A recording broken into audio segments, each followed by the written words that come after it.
Good evening, everyone, and welcome to today's class. We'll be looking at the challenges of young people in politics, but we're going to give 5 minutes for others to join in and to settle in before we invite the facilitator who is already in class. So please reach out to your other group members, chairpersons, reach out to your group members, let everyone join. Thank you.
Okay, good evening, everyone. It's 5 minutes after 5, and we're going to start.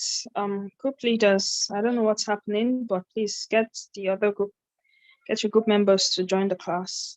It's a very important topic, and I'm sure no one should miss this. Okay, so I'll just read the profile of our facilitator before I invite her to take the stage. And we're going to be looking at the challenges of young people in politics today. And our facilitator is Winsola Abiola. Winsola Abiola is a young politician, communication specialist, and government relations professional. She's an advocate for gender equity and youth inclusion in governance, who works at the intersection of politics and civil society to promote enhanced representation for marginalized groups in decision-making structures. Ms. Abiola was Special Assistant on Media to the former Speaker of the House of Representatives, retired Honorable Yakubu Dogara. She also served on the Board of Trustees of the governing All Progressive Congress from 2014 to 2018. In 2022, she contested for the position of National Youth Leader at the APC's National Convention, the first woman since the formation of the party to do so. Winsola is a UN Women Intergenerational Mentee, i.e. one of 25 young Nigerian women chosen to carry on advocacy regarding meeting goals outlined in the Beijing Platform for Action. She also once served on the advisory board of the World Youth Movement for Democracy. She runs the Winsola Abiola Foundation, a non-profit domiciled in Abeokuta, her hometown, and established with the aim of carrying out social development programs. With emojis in the comment section, can we make welcome our facilitator for this evening, Ms. Winsola Abiola. Good evening, ma'am.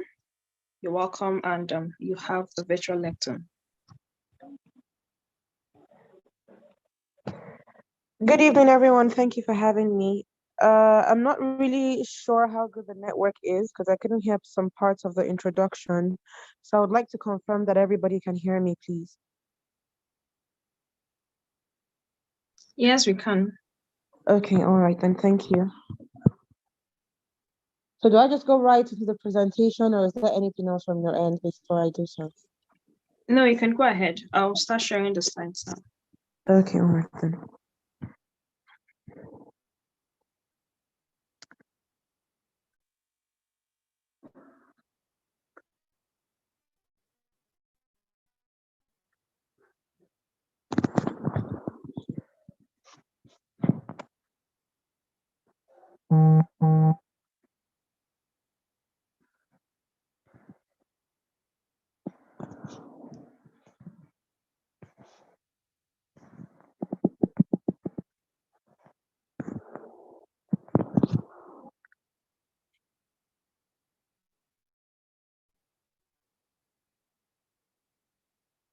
We can't hear you anymore. Okay, I'm here. Okay, please, you have the floor.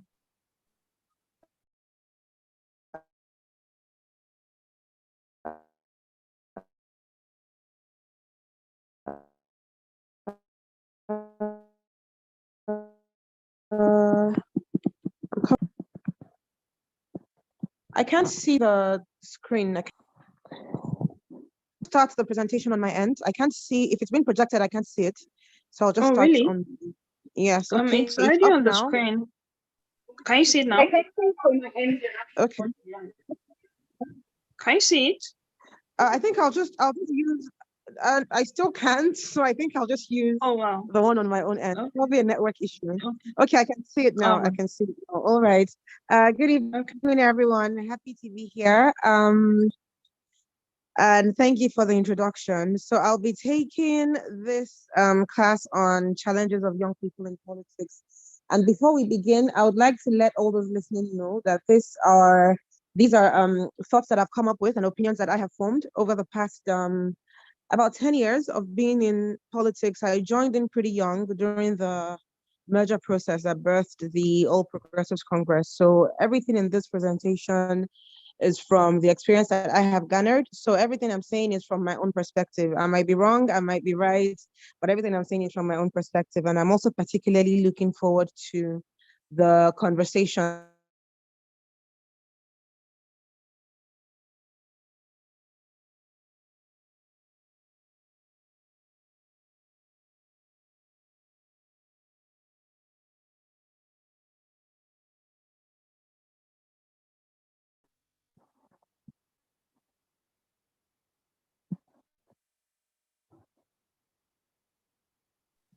Sorry, is it just me or can others hear her? No, I can't hear her. Or is Marvin Okay, lagging we lost behind? you for a moment there. Okay. Okay, you're back now. Okay. All right. So what I was saying, right, is that the presentation has been put together based on the experience that I have garnered from my political participation since 2013 thereabouts, when I officially joined the APC during the merger process of the legacy parties. So I look forward to the discussion that will follow, and please keep in mind that this is all based on my own experience. We're all going to go on to form different experiences as we progress in the political field. So everything here is based on my own experience, and I really do look forward to the conversation that will follow after the presentation. So first slide, please. So on understanding politics,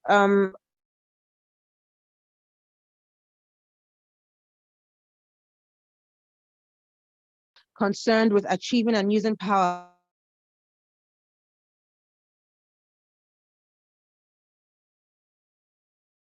in a country or society.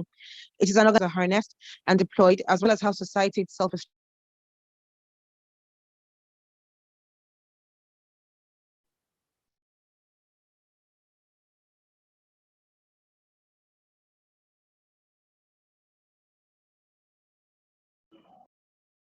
Can you hear me?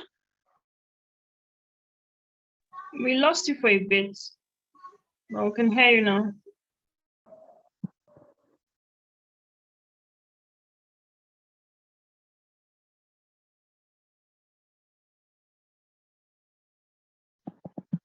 We can no longer hear you.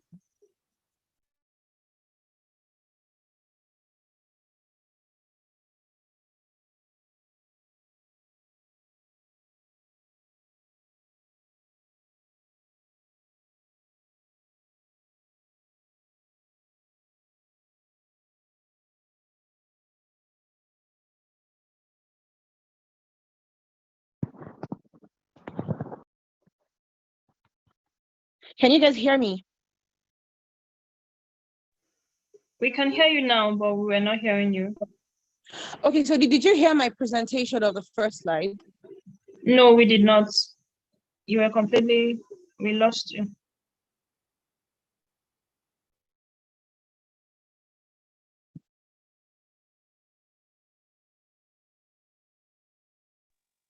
You're off again. We can't hear you any longer.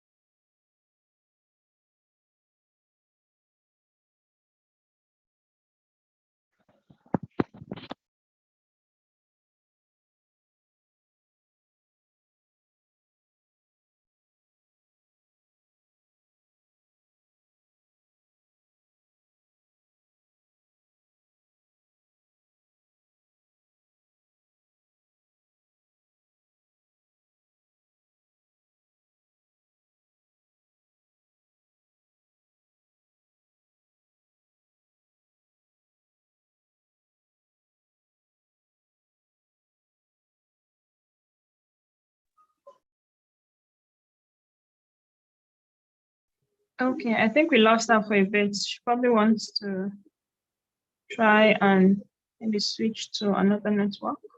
So please, let's just be patient.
Hi, Maureen. Please, can you give her host function? I think she just rejoined now.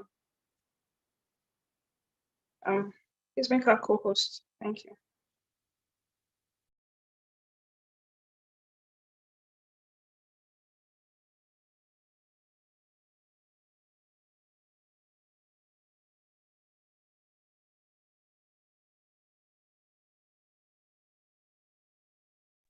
Hello, Maureen. Are you there?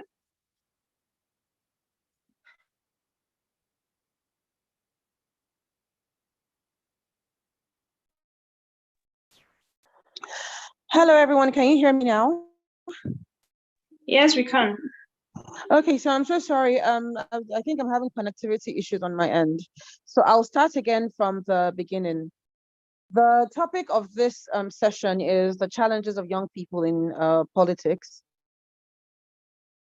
put together based on the experience that I have garnered so far.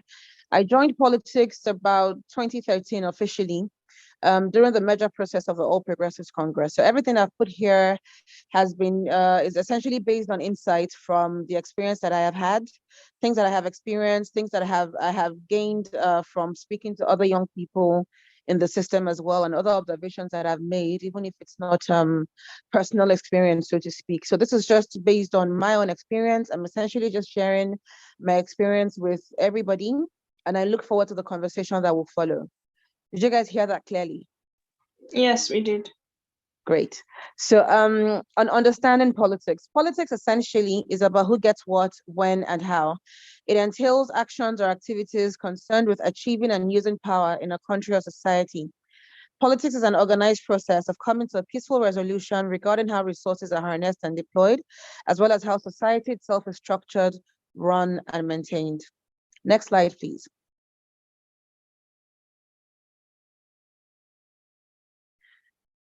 So representation, why is representation important? Why is inclusion important? To preserve the legitimacy of the political process among members of a society and to meet the goal of satisfactorily addressing social concerns in a peaceful and organized way, constituent groups must be adequately represented and afforded equal opportunities to aspire to positions of authority and advocate for issues important to them. Now, when we talk about constituent groups, we're referring to the different subgroups that make up a population. In Nigeria, we know that when it comes to elections, there are many different groups, and that's why during campaign process, whether it's local government chairman you're running for, or councillorship, or state house of assembly, or governorship, or senate, or the house of reps, or the presidency, you will find that people engage many different groups of people. That's because the voting block is broken down into the different groups of people. So like we have young people, there are women, there are those of us who happen to be both young and female who belong at the intersection of both the young and women groups. And then you have, different groups also based on perhaps their profession. It could be bankers, it could be people in the maritime agency, it could be people who are doctors. You have different groups of people making up the voting population, and representation is key. And that's why we try to talk about how policies impact different groups of the population. Policies will impact women differently from how it will impact elderly people, from how it would impact young people, from how it would impact children. So it's actually key that as much as possible, we have people adequately represented in government to ensure that the views of all these different subsets of the population are taken into consideration and that policies are designed with the needs of all these different groups in mind, like people with disabilities as well. Now, on youth inclusion specifically, young people account for between 65 to 70% of Nigeria's population. And when we define the youth age bracket, I think it used to be at 35, now it's about 30. But if we look at our own social peculiarities, it's actually pretty tough to find people who are maybe 30 years old being fully in charge of themselves or being fully responsible, for themselves. So due to the economic realities in this part of the world, we find people who are perhaps out of the youth bracket, age-wise, but still being considered as part of the youth population, because it's not like in advanced countries where people expect that by 18 you move out of your parents' home, you should be fully responsible for yourself. We're not so that's not the reality for most people in this part of the world. So you find that in political circles, especially, people who are well into their 40s, say mid 40s, might still be considered youth. And that's one of the challenges as well with youth mobilization, in that there is that ceiling where you get to the end of the youth line age-wise, but there's really nowhere to move to just yet. So you still remain within the youth circles, just still trying to fight for inclusion within that demography. Although going by your age, you're no longer within that circle. Moving on, so despite the rate of, how much we account for in the Nigerian population, the level of representation is still very low when it comes to politics and decision making. In political parties, you'll find, every ward, every local government, every senatorial district, every state, every zone, every country, there's a youth leader, and you have young people occupying other positions within the party structure itself. And you find a lot of young people registered to be members of political parties from the ward level, the polling unit level. But when it comes to actually occupying offices, say running for office or even appointments, you find that young people are not occupying, a proportion of positions commensurate to the population that we actually have. So in 2018, the Not Too Young to Run bill was enacted, lowering the age of eligibility for elected positions. Now, once you're 25, you can run for State House, you can run for House of Representatives. And while some young people have been able to benefit from the new law by running for office and emerging as elected officials, there is still a lot of work to be done. I think in recently, the last election cycle, we can recall Rukayat Shitu. She's now a member of the House of Assembly from Kwara State. She won the election at 26 years old. And we have, maybe another case or very few cases of people below 30 actually going on to win elections. So while the law has lowered the age of eligibility, we still have barriers to inclusion that we still need to surmount. And now, this slide looks at the different pathways to power. We have a Not Too Young to Run bill that has lowered the age of eligibility for contesting for elective office. However, appointed positions are also very important when it comes to accessing power. Not all of us are going to run for elections and win. It's statistically improbable for every single young Nigerian to run for elections. It's even more improbable that every single young Nigerian will be appointed into positions, seeing as not all of us will be politicians. But we can really work to correct the underrepresentation through appointed positions as well. So going into the challenges, I will be speaking on challenges that young people have, not only with being elected, but also with getting into appointive posts. Again, I would like to confirm that everybody can hear me. So can we all hear what I'm saying? Yes, we can hear you loud and clear. Okay, great. So now going into the challenges, what are the challenges faced by young Nigerians in politics? First, I would say strategy. And I have added strategy here because I found that a lot of us have, very deep-seated dissatisfaction with the way the system is run. But when it comes to actually engaging or being part of the political process, we're not strategic enough in how we engage. And it shows in the subpar and unsatisfactory results that we get.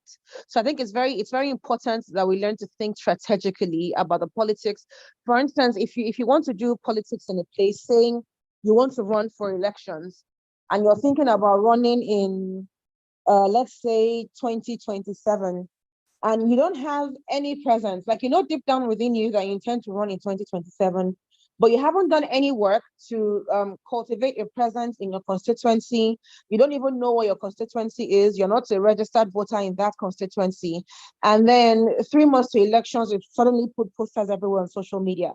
It is very, it's like you're wasting your own time. You're wasting the time of the people who support you. You're wasting the time of the people in that constituency who you might get to vote for you, because at the end of the day, it's almost as if your votes aren't going to count for much. So, it's very key that we're very deliberate about the steps that we make, and that we try to be a lot more strategic in how we try to secure inclusion and to secure spaces for ourselves in the political system. Another example, again, is if, for instance, major political parties who have a lot of strength where you're running, except you have on your own the resources, the clout, the influence, the network to be able to run on, say, a fringe platform with no structure whatsoever. You have the resources to build that structure. That again, it's not strategic enough to choose one that cannot really deliver on anything for you. So like this strategic thinking is something that I've noticed a lot of young people tend to have a challenge with. It's something I have also been victim of myself. So again, a lot of what I'm going to say or what I'm saying is from experience, both from my own journey into politics and from observing other people as well, and from discussions with my peers. And then funding. Usually young people will list funding as a major challenge, but again, if you have all the money in the world but you're not strategic with how you engage politically, it's not really going to amount to much. You're just going to spend a lot of money and spend so much money without really getting tangible results for all the spending that you're doing. So funding again is key in the sense that even if you do say you've done your homework, you've dotted your T's, you've crossed your T's and dotted your I's, you've engaged all the local stakeholders, you understand the terrain, you know what you're doing, you've been at it for a while. If you don't have the resources that you need to make certain things happen, it's going to be a bit tough, breaking that barrier and actually getting to where it is that you need to go. Everything with Nigerian politics is expensive, whether it's buying forms, even the political parties that will criticize the major parties for the cost of forms. Once they attain a bit of prominence, the first thing they do is, hike the cost of nomination forms on their respective platforms. So politics is expensive. And if you're running on a platform that already has that brand recognition, already has a followership, already has a formidable structure, it's expected that you pay for that influence. And forms on such platforms are a lot more expensive than on other places, especially because when you run on platforms like that, your chances of success are much higher compared with less prominent political parties. Party systems and processes. Within political parties in Nigeria, there is a major challenge with internal democracy, in the sense that systems could seem okay. People want to vie for different things, but sometimes the method through which candidates emerge, is it leaves a lot to be desired. So that's why you often find that following elections, there are lots of court cases where people come forward to say, no, primaries were not held in my party. And the thing is, it's not limited to major political parties alone. It actually happens with less established political parties as well. And I would even say that the major ones have learned their lesson. Like in 2019, during the 2019 cycle, we had cases of nominations being outrightly dismissed by the court. Of candidates had won elections, and the court ruled that because of the inconsistencies with the candidate selection process, that party did not actually have a candidate at the polls. So that the major parties, considering the kind of losses they've incurred, they actually seem to be striving to do things better when it comes to internal democracy, but it is still a challenge. And it's not just within mainstream electoral offices, even for offices within the political party itself, because the same way we have people aspire to leadership positions through the ballots at the general election, is the same way we have people aspire to leadership positions within political parties. So sometimes the method through which leaders emerge is not always open, it's not always transparent, and it's not always a process that allows general participation.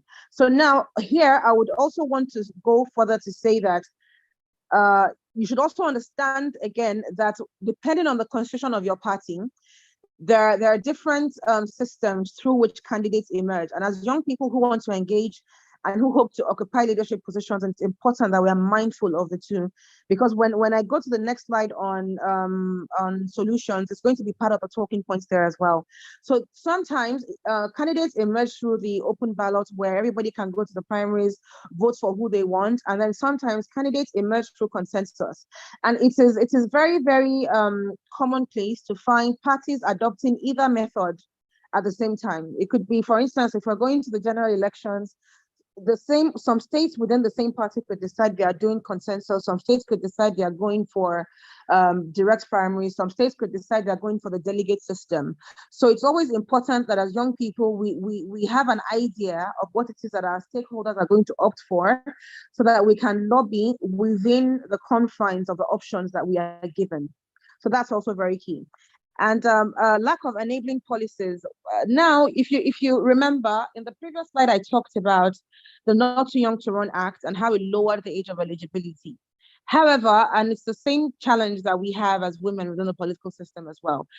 We might have a law that says as young people we can run, but there is no policy that guarantees that as young people we have to emerge as candidates, or that we have to occupy a certain proportion of appointed positions.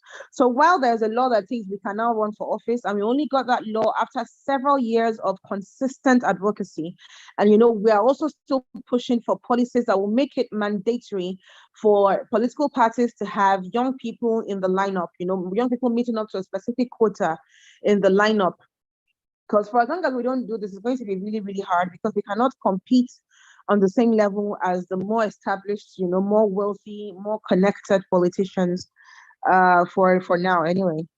Cultural bias, this is tied to ageism across quite a number of cultures. I'm Yoruba, for instance, and we're very big on age and respect, and let the older ones go. You're still very young, you have your whole life ahead of you. This person has been waiting a long time, so why don't you wait? And then there's that. And then there's also the general opinion of young people has not been experienced enough, and therefore not competent enough to handle leadership positions that a lot of people consider to be, leadership is hard work. Being in government is a lot of work. And young people, there's just this general opinion like, I don't think this person is serious enough. I don't think they're up to the task. I think they're too young. I think they're too green. I don't think they can handle this responsibility just yet. Now, violence, the issue of violence is, it's not a challenge that is peculiar to young people, in the sense that politics attracts different kinds of people. And some of these people are very forceful when it comes to getting what they want. So in any kind of situation where the stakes are high and people are competing for power, especially, you can expect that there will be a level of desperation, with certain people in that circle. Now, when it comes to violence being unleashed against opponents, particularly during election cycles, it's not just something that young people suffer from. It's not just something that women suffer from. It's a general challenge with our politics. However, it tends to scare off women and young people a lot more, because look, it's like you're still really young. Even your relatives, your family, your loved ones, they will try and sit you down and warn you about your political involvement, especially if you're in a place where violence is rife. We used to have very severe cases of violence in our politics, but as our democracy has matured, it has reduced somewhat, although we still have incidents happening from time to time in certain areas. Sometimes it could be one constituency in a whole state, sometimes it's the entire state, sometimes it's in a senatorial district, depending on the figures involved and how hotly contested that election is. So the violence is a major issue. And I think one way to handle that is, as a young person, if you're running for office, one, pray a lot, be very prayerful, it is God who protects, and then work with law enforcement to ensure that you have adequate security through the duration of your campaign. And lack of access and mentorship. Now, within the political system, sometimes people are very skilled, they're very talented, they have a lot of value to offer, but they just don't know how to gain access to the people that they need to be able to support them. And a lot of people, when they start talking about politics, there's a lot of uproar about godfatherism, but I think what we really should be focusing on is mentorship. And even in any field, any political field at all, any field of human endeavor, whether it's in banking, whether it's in the academia, whether it's in business, whether it's in markets even, you need a mentor. You need somebody who is more experienced, somebody who is older, somebody who has attained the things that you're hoping for, somebody you can learn from, who can hold your hand, someone who can gain access to rooms that you cannot, who can put in a word for you, who can tell others that, oh, this person is skilled in this area. I think he or she can handle this. I think he or she can do that. So mentorship is very key, but it's a big challenge for a lot of young people, especially those who are just joining the space. How do they gain access to those who can mentor them? And then again, after you gain access, it's also very key that you manage relationships in a way that you don't lose that access and that you're able to derive value from that relationship. So we'll speak on that as well in the next slide, God willing.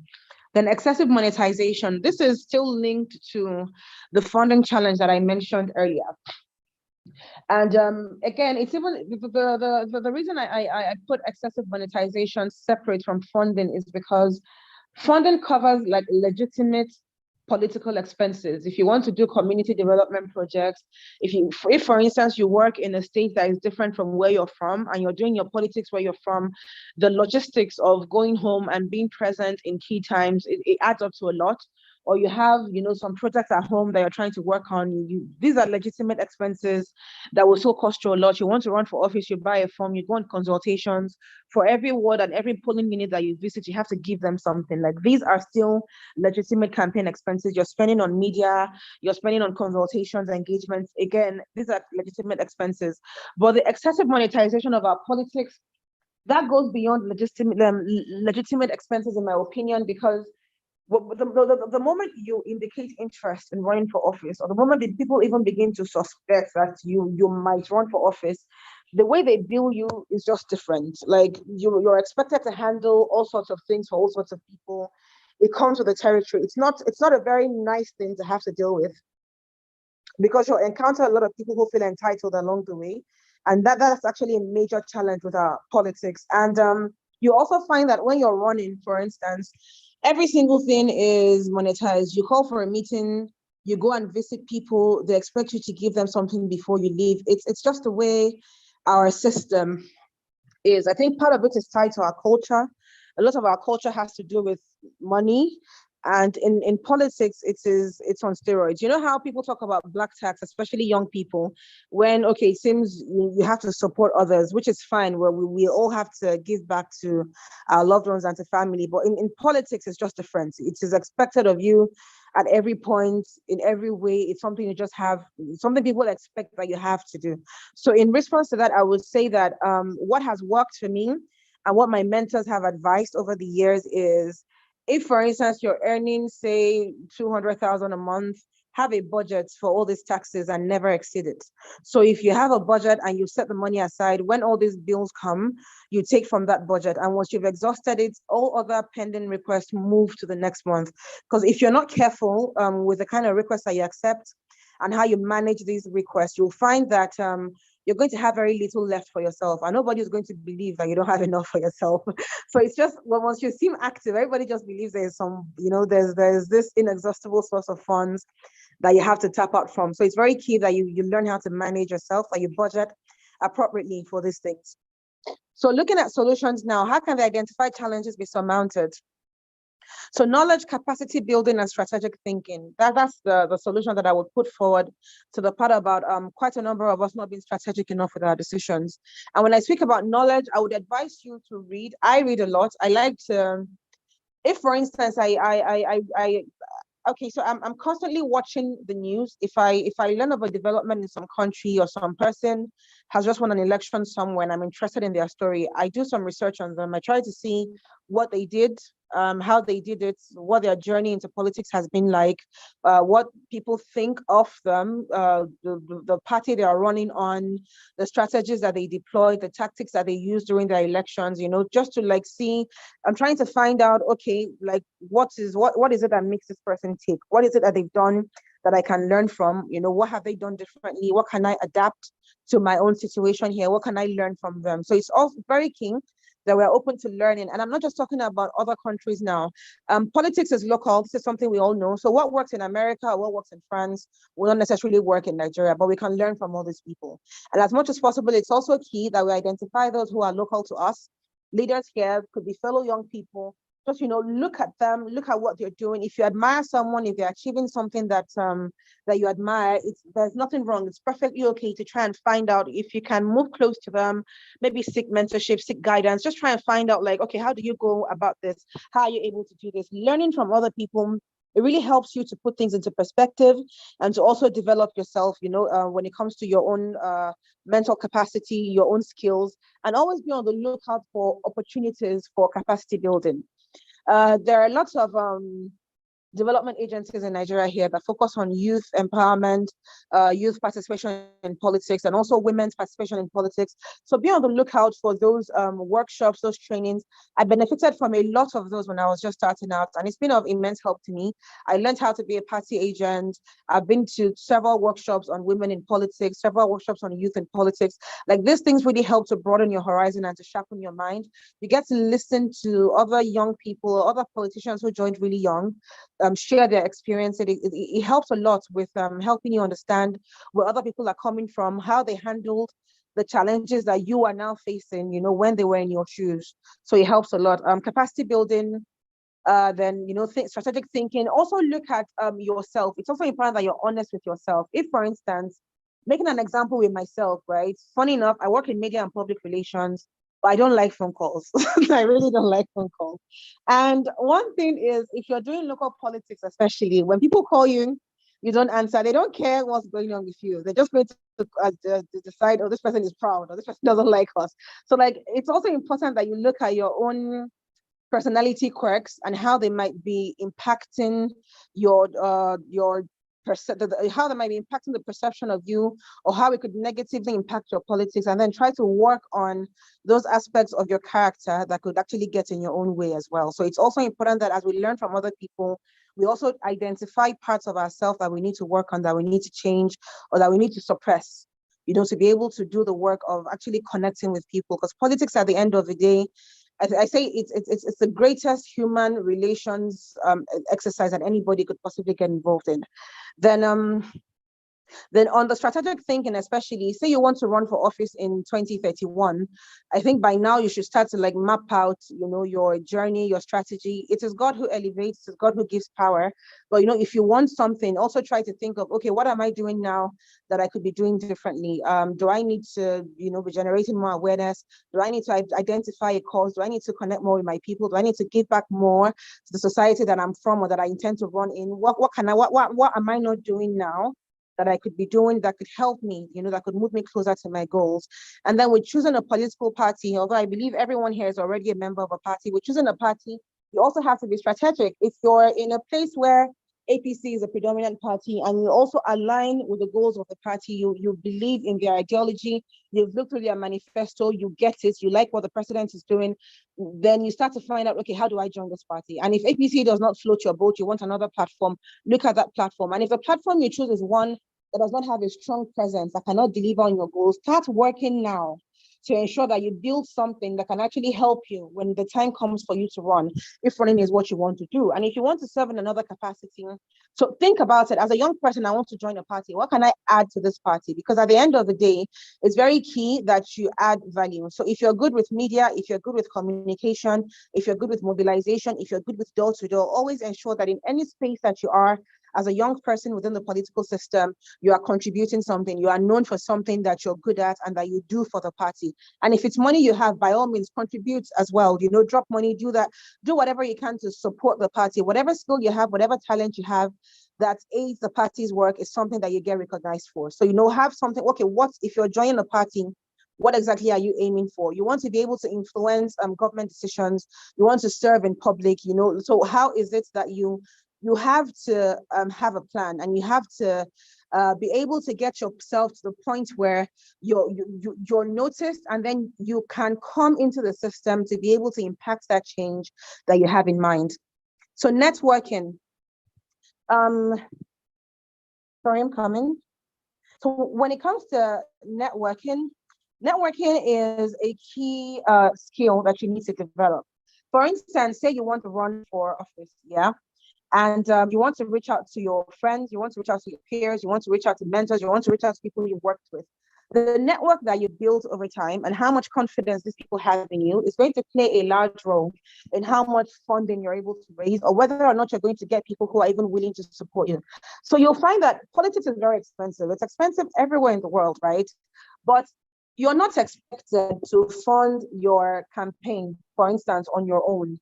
It is expected that there will be people who will support you. When the APC was receiving criticism last year for the cost of nomination forms for the presidency, I said something. I said, look, there is nobody who is truly qualified to run for president who is expected to drop all that money on their own. There should be people who believe strongly enough in you to buy you your nomination form, or to sponsor your campaign, or to support you in different ways. So like it's all part of networking. And then over time, if you've been able to gain the confidence of people, you won't even have to ask when the time comes for you to put yourself out there and say, look, I want to run for this. So it's also very key that as you move along, whatever you find yourself, at any point you find yourself, network, try to build a network. And networking actually goes beyond just forming pretentious connections. It's also very key that the people you try to network with are people that you share values with. Because I find that a lot of people, in the name of networking, I don't know, they tend to exhibit certain traits that aren't that don't sit well with quite a number of people. So it is absolutely okay to not be the type to just insist on forging a relationship with just anybody or just everybody, because that also looks somehow to a number of people. Just be sure that you're making quality connections, and that there's an exchange of value, a mutual exchange of value. This is very important, especially there has to be a mutual exchange of value. Then crowdfunding. So this ties into what I said earlier. Look at advanced democracies. Think USA. When during political campaigns, you often hear them talking about how much this campaign has raised and how much that campaign has raised, how much donors brought in, who donated what. Like the campaign funding is open to pretty much everybody and anyone, although they have their own key donors. Could be people in the private sector, could be fellow politicians like them who maybe used to be in office and now doing really well outside of office. But then at the same time, you also have people from the general public chipping in for political campaigns for those that they believe in. So I'm hoping we can get to a point where we actually do create a culture of crowdfunding in Nigerian politics, because it will really help those of us who don't have heavy pockets and who don't have billionaire friends to be able to get adequate sponsorship for our political activities, especially running for office. Then look at exploring partnerships, consultations, and advocacy. And this is especially in response to the issue of lack of enabling policies and the challenges that a lot of young people tend to experience within the political parties, with maybe a lack of internal democracy and other such things. I made reference to Not Too Young to Run being enacted earlier, and the reason we got that bill was because we kept pushing, consistent advocacy. It was shut down by previous assemblies, but we kept pushing. Young people came out with civil society, young people came out from political parties, and we kept pushing and we kept pushing and we kept pushing, and eventually it was passed, and eventually it was also signed into law. So it's pretty much going to be the same process for everything else. If we say we want enabling policies to ensure that young people occupy a set percentage of appointed positions or a set percentage of tickets go to young people, we have to keep advocating for this thing. And irrespective of how much of a challenge it is, irrespective of how many no's we get, irrespective of how long it takes, we just have to keep going and we have to keep pushing. Political parties like my party, the APC, we were young people got a waiver on the cost of forms, women got a waiver on the cost of the nomination form. So these are the kind of ideas. These things also came about as a result of sustained advocacy, and the heavier policies that will actually see to compulsory mandatory inclusion will also come as a result of sustained advocacy. And at the very least, even if we don't get those laws, the fact that there's a lot of advocacy about youth inclusion and women inclusion, and inclusion for people with disabilities, means that with time, those in the position to make those appointments or to ensure, to influence how tickets are gotten, are more mindful of the fact that, there has to be greater diversity in the kind of people that are represented in government and by political parties at the ballot. Then on cultural bias, again, advocacy is also key. And as young people, we also need to learn to project ourselves in a way that will put those concerns, that will put the hearts of people at ease. So if, for instance, the opinion is this person is too young, we don't think they're respectful enough, we don't think they understand our culture enough. When you engage your people, you have to engage in a way that puts all those points of criticism, into consideration, and engage in a way that allays their fears. So if, for instance, they are saying this one, too much youthful exuberance, when you see them, if you're a young man and you're Yoruba, dobale, Do you understand? So if you're a lady, even if it doesn't come naturally, just try to understand that politics is it has to do with how you relate with people. And people want to feel respected. And especially if you're young, depending on the kind of culture that you're from, you have to be mindful of all those cultural nuances in your engagements with the stakeholders, whether it's the people or leaders within the political party system. You don't want to come across as too overbearing. You don't want to come across as an ITK. You don't want to come across as someone that is not approachable. You don't want to come across as somebody that they can't talk to. You don't want to come across as someone that maybe they can't reach. Because another thing they say, especially when it comes to cultural bias again, is, this one that maybe they don't know where your family house is, or you go home, they say, hotel Lomande says she's always in the hotel, or he's always in the hotel. Like these things, there are quite a number of things that politicians at the local level say that may not really resonate with people in our generation. But it's very important that when they say these things to you, or when you hear that these things are being said about you, don't react in a strong way. Just listen to what they're saying and take steps to work to correct those things. Because you have to understand that the way we see things is different from how they see things. But you have to be willing to meet people halfway if you're going to, attain mutual understanding. So there has to be an effort on your part as well to try to allay their fears. It's easy to say, oh, this is unfair, they shouldn't be saying this, but it's also important you understand that people don't change overnight. And you have to do things to increase their confidence in you. So as a young person, be mindful that it's not going to be that easy because of your age as well. So also try to, as much as you can, conduct yourself in a way that will put them at ease. Then looking at lobbying, that one has to do with the issue of representation, especially when it comes to appointed positions. In my party, the APC, young people usually come together we have different youth groups. And like this period now, when there's a new government that's been sworn in, at both state and federal level, you find a lot of young people and their leaders trying to lobby for appointed positions for their members. Now, there's power in numbers, but again, if you're going to join any of these groups or start any of these groups, ensure that you're all at the same place ideologically and that you all want the same things and that you have a shared vision. Sorry, please hold on.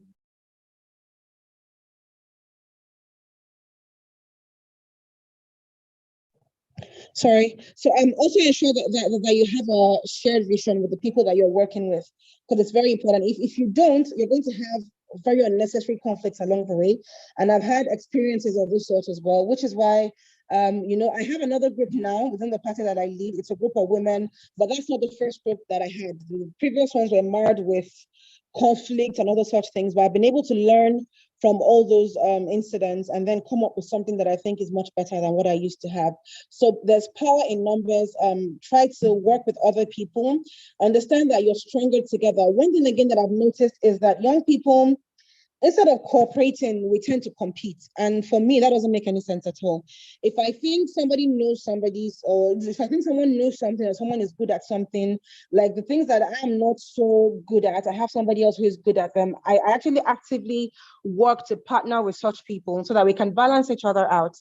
And I found that it also doesn't make sense to approach life from a place of competition. It seems as though there are limited opportunities. So it's like everybody's trying to shove everybody else aside so they can be the ones to get things. But it's a very unhealthy way of going about our politics. And then if you look at the older generation of politicians, yes, they have disagreements amongst themselves sometimes. And yes, sometimes they all compete for the same thing, but they don't viciously attack each other. They don't make it a point to viciously attack each other. And it's very disappointing when young people do that or when women do it, because we should be cooperating. We should be working together to ensure that we're able to create more spaces for ourselves and people in our generation, as opposed to, operating from a scarcity mindset and then just fighting viciously amongst ourselves, where we're able to cover more ground when we travel together. So that's my own opinion regarding youth organizing. And I would honestly advise that within your political parties, especially if you're newly involved in that party, try to find other young people, with like minds, and then try to work together to be able to secure inclusion for you as a group. Then law enforcement, this one has to do with the issue of violence that I mentioned earlier. I think there needs to be more advocacy regarding actually bringing people responsible for electoral violence to book. We don't have a shortage of laws regarding this. We have laws that cover it, whether it's intimidation, violence, everything, inducement. We have laws that cover it, but prosecution, it's not often that we actually hear of people responsible for fomenting violence on election day or during election period being brought to book. And I think there needs to be a lot more advocacy around that. And I would also advise that as young people, if you're running for office, I beg you, don't resort to illegal means of protecting yourself, because it is eventually, right? One thing I learned early on in my career from a mentor who also happens to be a lawyer is that when criminals get caught, the first thing they do is just they spill the beans. They would tell, oh, it was Honorable Aki who said we should go and attack this person and that, and it's not a good thing. Even if you're not punished for it, it's not a good look for you as a young person if there are other young people in your community and everybody just sees you as somebody who is violent, you know. So always try to operate within legally established frameworks, whether it's you're seeking protection, right to the police, right to civil defense. You want to report a case, go to the established authorities. Don't take matters into your own hands. If we want to do, as young people, it's very important that we're mindful of the fact that whatever it is that we do reflects on other young people, whether we like it or not. So as much as possible, please, let's try to be law-abiding as we try to protect ourselves and as we try to navigate the political space. Then mentorship. Mentorship is key.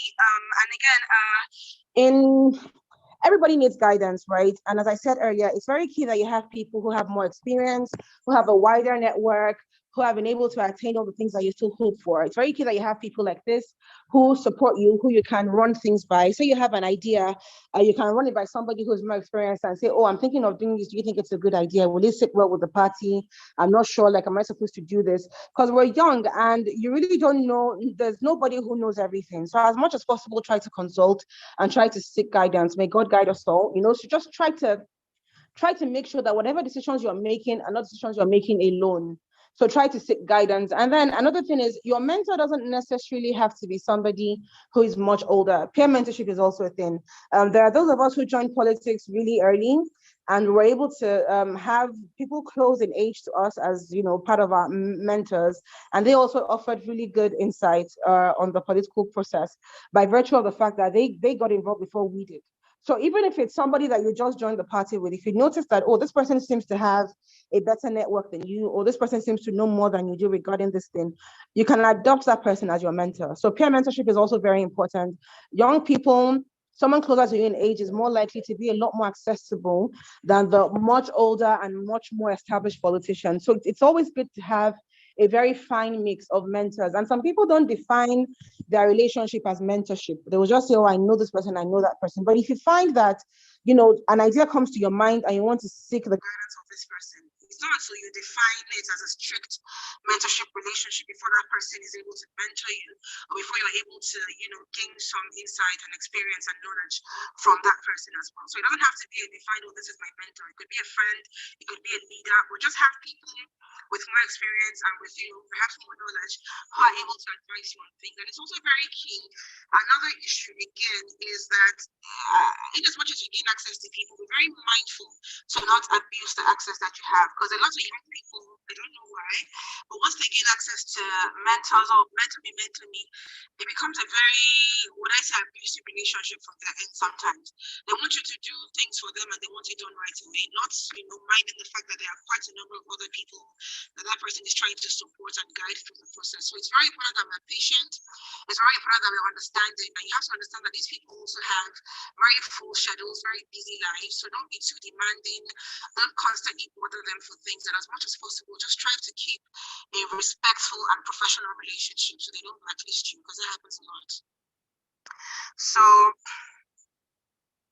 sound is muffled. Can you hear me?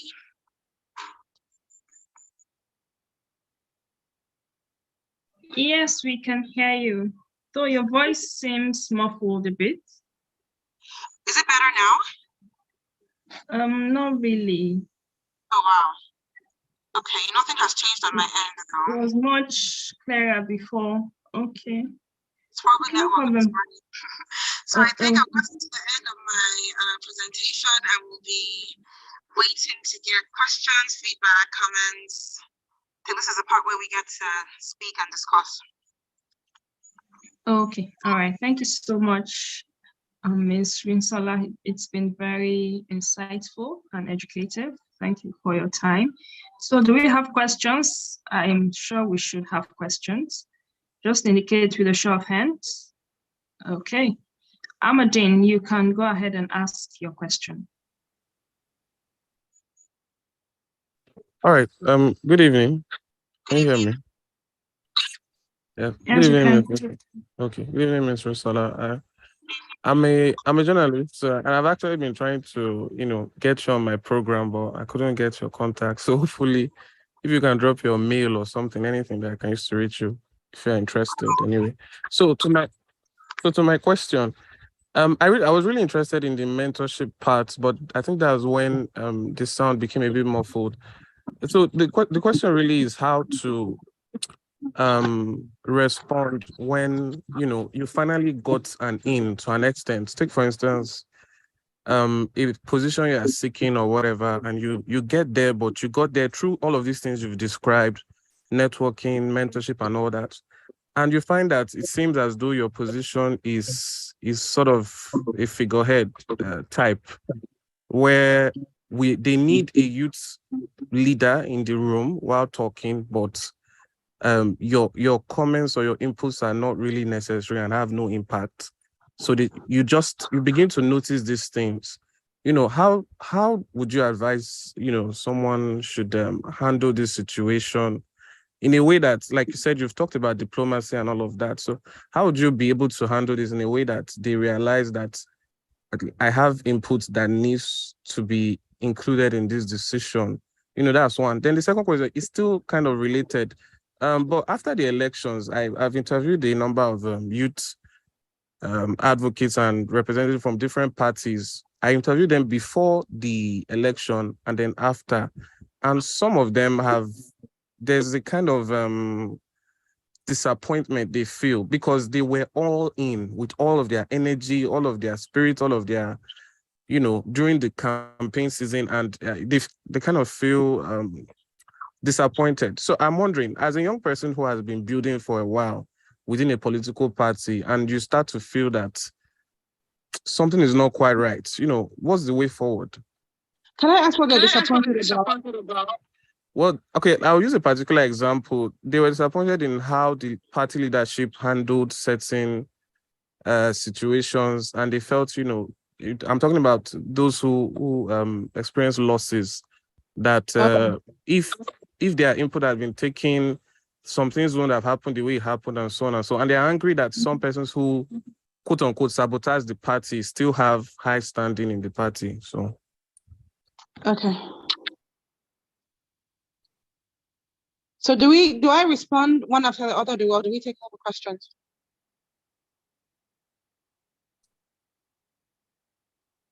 You can just answer this, then we'll take the next one so you don't forget them.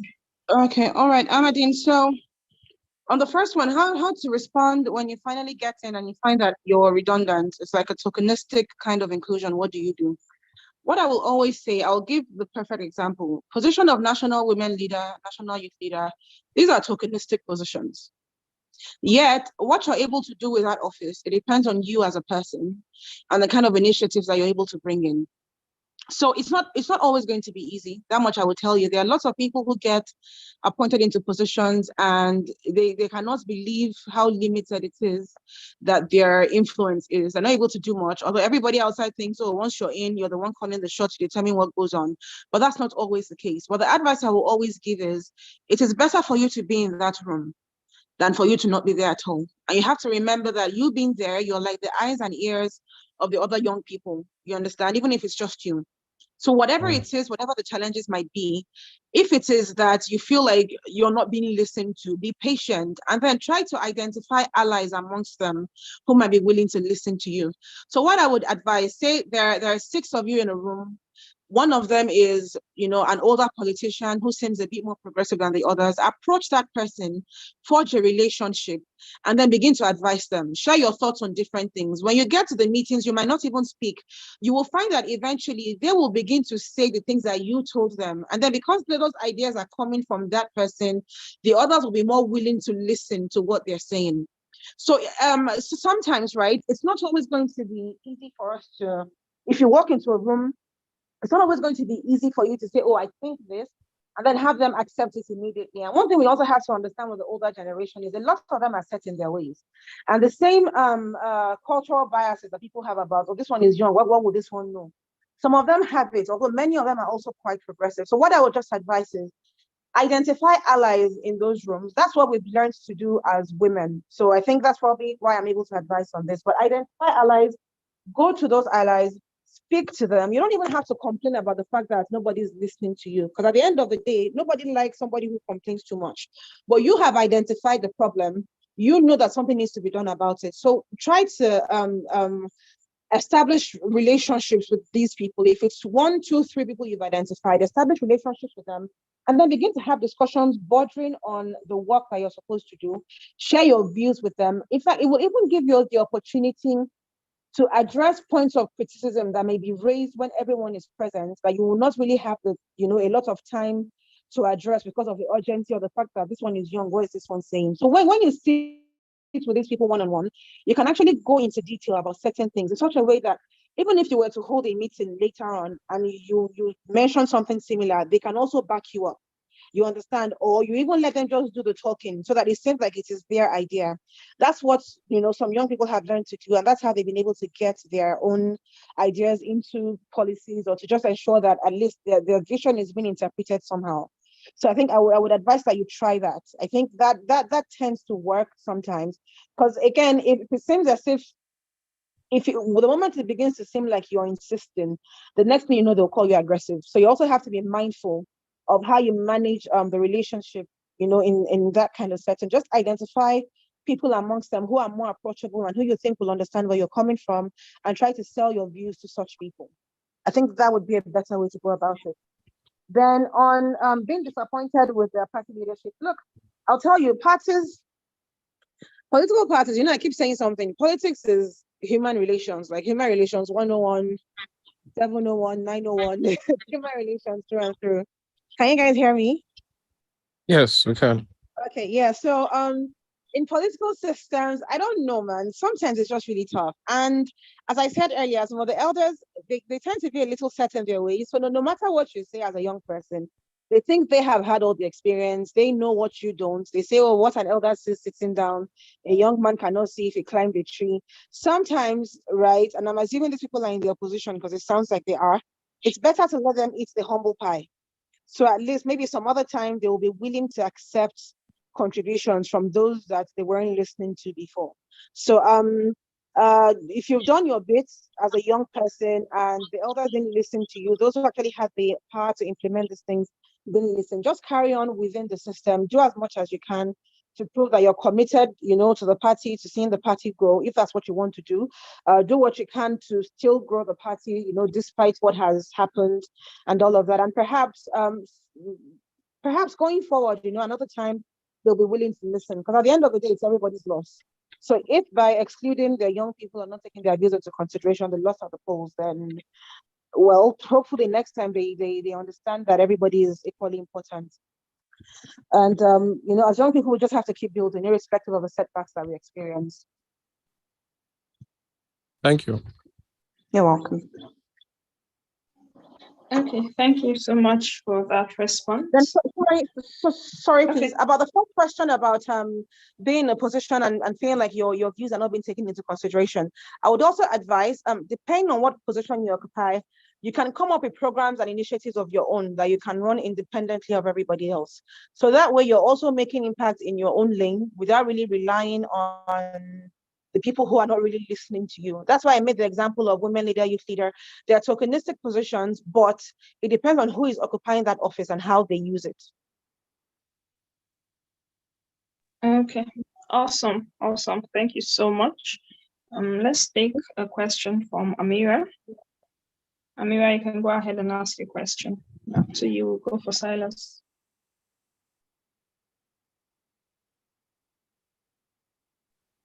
Amira, are you there? Yes, please. Good evening, everyone. Good evening. Good evening. Thank you. That was a really insightful session.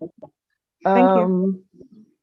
Okay, so I work for the federal government and we're not allowed to join political parties, and I don't want to break the rules. So for now, what I'm doing is joining classes like this and trying to learn. So two questions. What else can I be doing to build capacity and also to so I intend to run Okay. sometime. I don't know when exactly, but I intend to run. So what can I be doing to prepare me for that, to better prepare me for that? And the second question is, I don't know how to transition from my current paid job to maybe something in politics that pays, because I can't outrightly quit my job.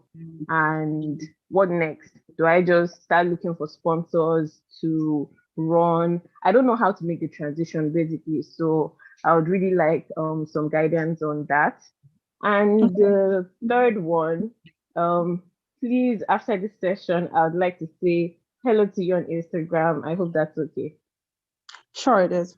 Okay, all right, thank you. All right. So, regarding your question, you're a federal government employee and you're not allowed to participate in politics. I'll tell you, there are so many of you that are participating but not participating, if you know what I mean. So, well, Yeah, I just it's good. Yeah, it's good that you're joining classes, at least trying to sharpen the skills, get an understanding of the system. But what I would advise is to do the networking part.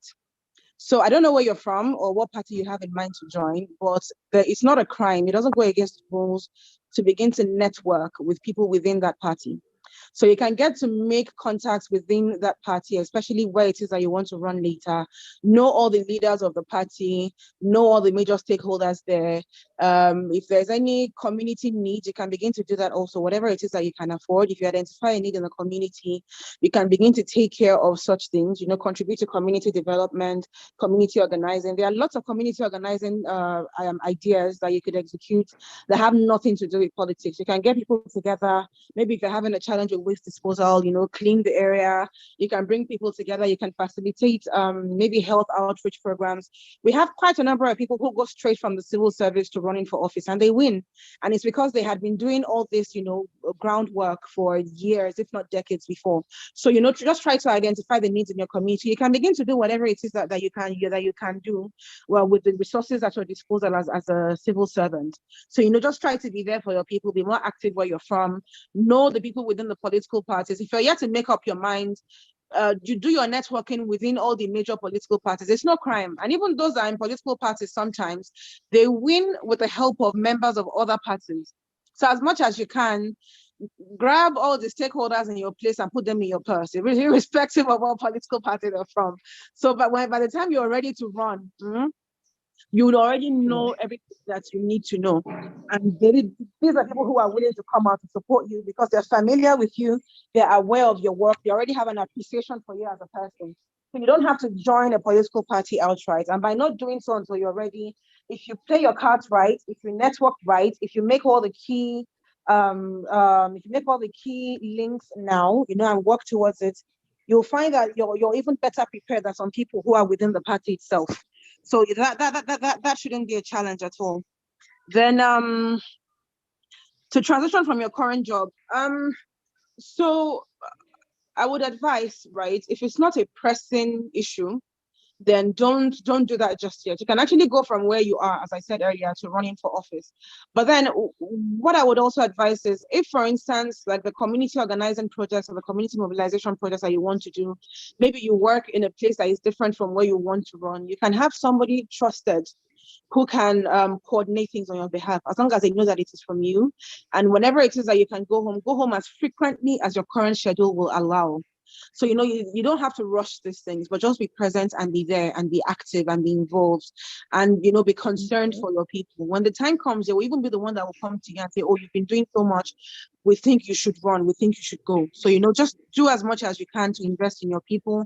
And when the time is right, from a work point, whatever it is, you will know. And then you can also get involved in some other things. Maybe look at all these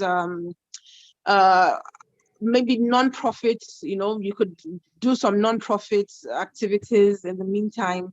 It doesn't have to be full-blown politics just yet if you're not ready for that, but just make sure you're making the needed contacts, you're making the needed connects, you're building your network for that time when it eventually comes. And then if you do the networking well, you might even be able to transition from civil service to a political appointment. And then when that happens, it's from there on, it's going to be a lot easier for you to run if that is what you want to do.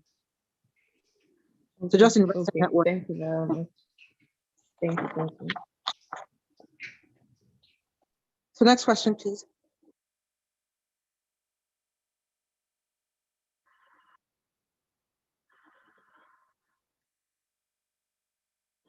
Okay, thank you so much. Amira, I'm sure that answered your question sufficiently.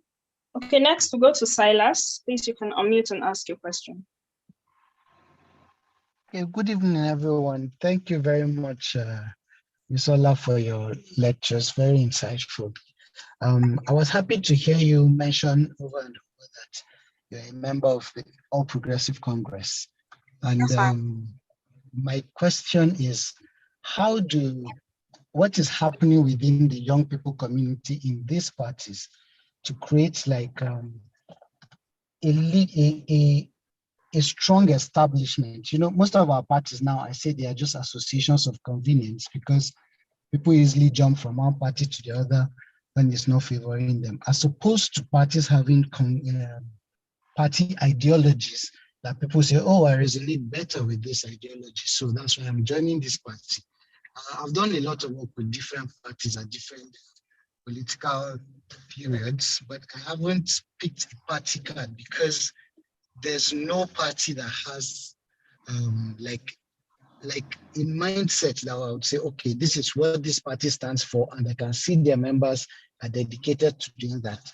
So I want to ask, even though I'm discouraged about my generation, our generation in politics, because I see a lot of young people run into politics, want to go and effect change, but when they get there, it's literally as if, I'm waiting for my turn so that I will start doing the same thing these old people are doing, as opposed to us creating structures that would be better for our people, as opposed to just doing party politics for association to get personal riches and all that. So I don't know if is there something you are doing as young people in these political parties to put a structure and a mindset to parties to say, okay, this is what this party stands for. Like in the US, when you meet a Democrat, you know their value system. When you meet a Republican, you know their value system. So is there anything in the works like that for the current situation? Thank you. In response, I would say that we have quite a number of young people within, I can't speak for other political parties, certainly, but I can speak for my own party. And we have quite a number of young people groups. I lead one as well, especially for women. My own personal crusade is for women's inclusion and enhanced women inclusion in politics. And our politics, so the American democracy is several decades older than ours. I don't think it is fair to compare where they are at with where we are at. We will catch up eventually, but it's not a grapes and grapes situation. The realities are different. They've been at it for much longer than we have. We just came back in 1999. This is 2023. So it's important that as critical as we are of our democracy, we are also mindful of our history and how we got here.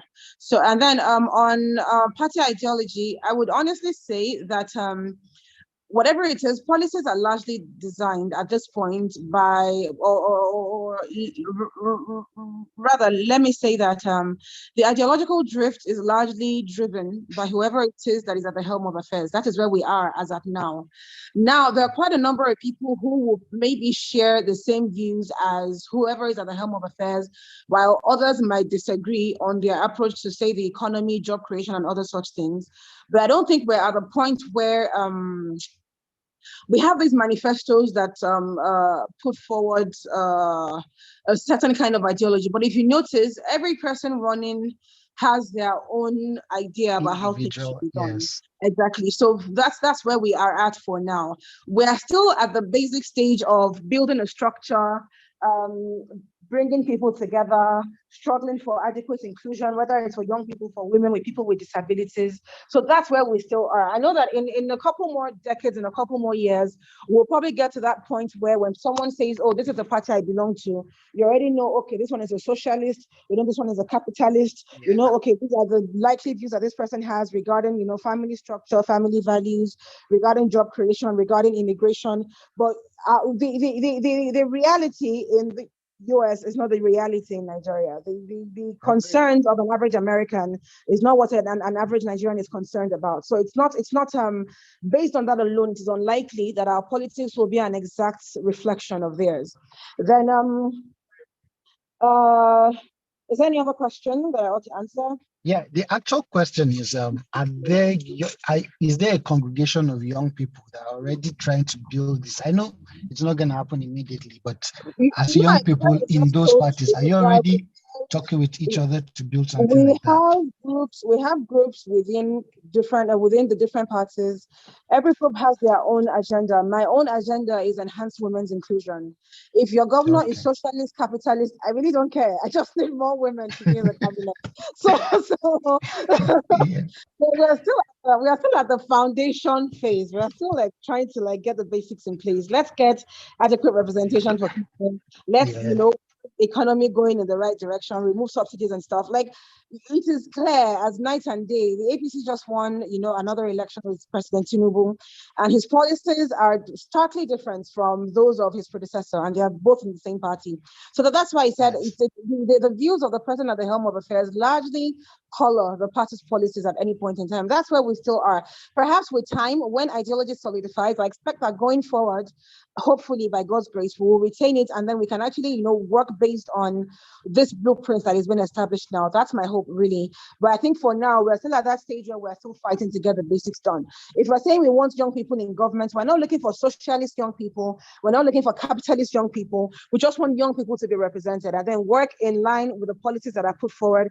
Have a, think tank of very smart, very bright individuals who are able to critique these things and contribute to the design of meaningful policies, impactful policies. That's where we are for now. We're still trying to get the basics done. It's still, sleeves up, hands in, just do whatever we can to get this country working.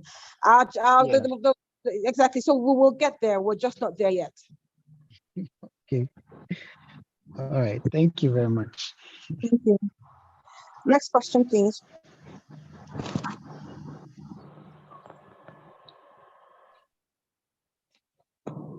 Okay, I think the last question is from Cynthia. Cynthia, you can go ahead and ask your question. Okay, thank you. Well done for a good discourse, Mensula. My question is on political appointments. So you've spoken majorly to challenges of young people within political parties, which could lead to elected political positions. My question is, what is the hope for young people in political appointments? Because we have a lot of young people who have been trained properly, especially from abroad or in very notable institutions, who can do better in most of the political appointee roles that we have right now. But it seems that with every passing dispensation, we're still working with connections, nepotism, and some basic, characteristics of general politics, especially in Nigeria. All right, so can you hear me?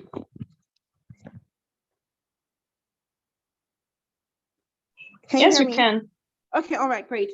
So my response to this, right, I would say that I during the presentation, I actually touched on appointed positions as well. I made it clear that there are different pathways to power. You either run for office or you could work for appointments. Again, you could serve within the party system and other such things.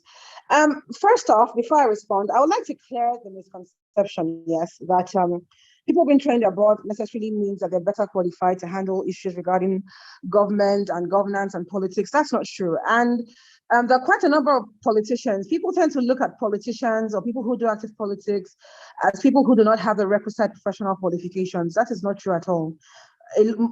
virtually everyone I know that is an active politician is very well educated, very fully qualified to do whatever it is that they're doing. Now, based on appointments, it's not nepotism, because people will only pick people who will work with them from the pool of people that they know. Nobody's going to pick a stranger or someone they don't know, or even if you're being recommended to an official who has been elected for an appointed position, you have to be recommended by somebody who knows you and somebody who is certain of your capacity and can put your name forward. So that's why networking is also very important. The advice I gave earlier to Amira, if I recall correctly, the public servant, you don't have to actively be in politics to be appointed. If you do your networking right, you can network with, look at all these groups within political parties, youth groups, whatever party it is that you're interested in. You can join one of their youth groups, or you can befriend maybe members of those groups if your work will not allow you to participate in politics generally, become involved in their activities, participate in things like this that enable you to build your capacity, begin to build your network, strive to make the necessary introductions to key people within that system, try to get to know stakeholders there, express your intention. I want to join politics, but I'm not ready yet, or I would like to serve in government without doing the politics. And then another issue that those of us on the political end of things tend to have is that we have a lot of people who come forward after all the work has been done during the political process to say, look, we want to be the ones to take appointments. You guys are just politicians. And that's what started the whole technocrat politician thing. A lot of politicians don't like it because it looks as if these people just wait in the wings for the rest of us to do the work, and then they want to swoop in and be the ones to serve in government because they think they're better qualified. So if it is something you really want, you have to be willing to also put in the work for it. Because at the end of the day, the best politicians are those who ensure that the people they campaigned with are the people who work with them. And that's because they know that within the political system itself, there is no shortage of people who are qualified. Everybody, we all went to school. We just also know how to enter grassroots and talk to our people and get the votes out. So like if you really want to be part of that process, then contribute in one way or another. It's very important. It's not negotiable, because party people are really beginning to stand up and say, look, you can't just put us in the field, you can't just put us to work. And then when it comes to time to build a government, to appoint people, you're bringing people that we did not see while we were campaigning. So it's also important that in as much as you might feel there is one constraint or the other, try to make the needed contacts during that campaign process, during that process when everybody is putting in the hard work. Even if you're not able to join the party, then contribute in some way. If it's some funding that you have, contribute to what they're doing. You can support one of the groups, you can support one of the leaders, print t-shirts, take it to them, print posters, take it to them, print souvenirs, take it to them. Do whatever it is that you can to say, okay, look, I cannot join your party yet, but I am contributing to this process. It's a lot easier then for people who are not maybe active politicians to come in, because then everybody knows that although you were not on the field, although you were not wearing the party t-shirt and carrying umbrella or carrying broom or doing papa, mama, pikin, like you were there, you were part of the process. So it's also very key that people who maybe are not interested in the active politics ends of things try to contribute one way or another and make the needed contact with the stakeholders. If you don't network properly, there's no way your name is going to come up in any room. And if you're doing things and the right people don't notice what you're doing, again, the chances of being part of any government eventually is going to be pretty low. So there's a lot of work that also needs to be done on your end. If you're not ready, perhaps to join the party just yet, you can still network within that structure. Be known to the leaders there. When people, if I want to put together a team now, I will look at the women's group that I have, people who have worked with me, people whose capacity and commitment I am sure of, people who I know made sacrifices for the campaign, people who I know that they will always look out for me and have my best interest at heart. It's the same thing with our leaders. At the different levels, people want to work with people that they know, people that they trust. So if you're coming from outside of that circle, it might look like nepotism, but these are relationships that have been forged over a long period of time. So it's really not nepotism. It's just people working with people they know. So you also have to be willing to do the work to insert yourself in that circle so that when the time comes for teams to be put together, they think of you and they say, okay, I know this lady, she worked with us. I know this lady, she contributed to this. You don't have to be a member of the party for that to happen.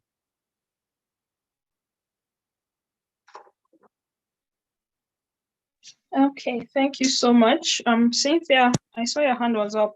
I thought you probably had a follow-up question, but I can see you've dropped it down. So she has probably addressed your concern.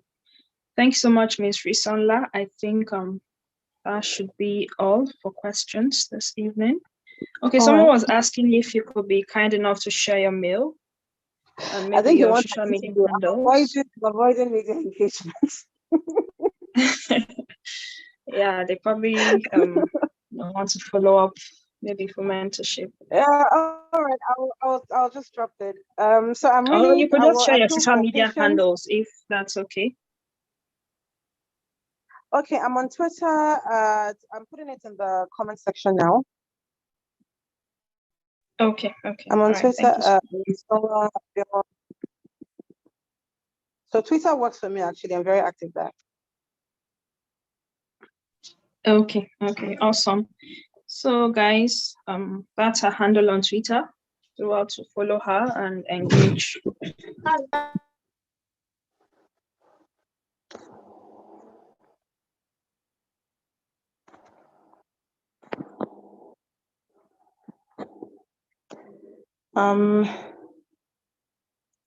So I can't really hear you guys anymore. I just want Okay. to Yes. So I think that'll be all for this evening. Thank you so much for your time. It's always, a very insightful class and interesting class. I'm sure a lot of people have gained clarity on a lot of issues surrounding challenges with young thank people you in very much for politics. having me. Yeah, so thank you so much. It's always a pleasure having you. On behalf of the college, this is expressing our deep appreciation. Thank you, ma'am. And for the students, thank you for joining. Classes continue tomorrow Thank you. evening. All right, ma'am. Thank you so much. Okay, I'll just Bye. want everyone to just unmute and just tell our facilitator thank you before she takes her leave. Thank you very much. Thank you. It was a great session. Thank you. It was good to be Thank you here. very much. Thank you. Thank you, Rishala. Thank you so much, man. God bless you. You too. Okay.